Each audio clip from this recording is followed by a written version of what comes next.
Yung mga kasolid, nandito na nga tayo sa Shell Mobility East at nandito na nga ang mga tropa natin sa Malaysian culture. Tara, silipin natin ang mga unit nila. Sniper 150, ang ganda ng pagka-paint. Ito pang isa, maganda din ang colorway. Magmamatch talaga ang black tsaka gray. Exciter 150, ang kinis ng mags. 155, all black, pwede na. Sniper 150, pulang-pula. Yun ko lang nakita ang mags niya. Version 2, gold, gray, yellow combination. Yung isa sa tatay nila, 135, napaka-pogi. Prado caliper at kakaunting carbon. Neck breaker. Ito hindi mahilig sa itim ang may-ari nito. Horn mga boss, naka-high-loss mags. Meron ding RFI, RCB naman ang ikinabit. Itong puti, G-Ren naman.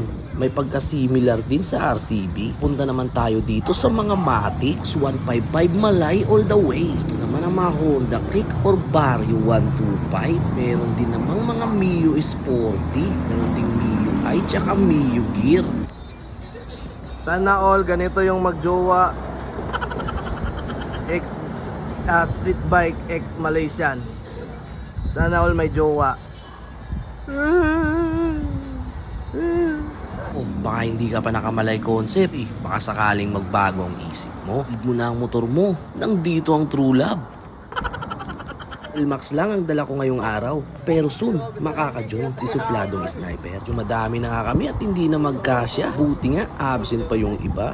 Bigyan muna natin yan ng malupit na piece of montage. The Malaysian concept motorcycle is a true testament to innovation and design. These motorcycles are not only a means of transportation but also a work of art. With sleek and aerodynamic frames, these bikes are built for speed and performance.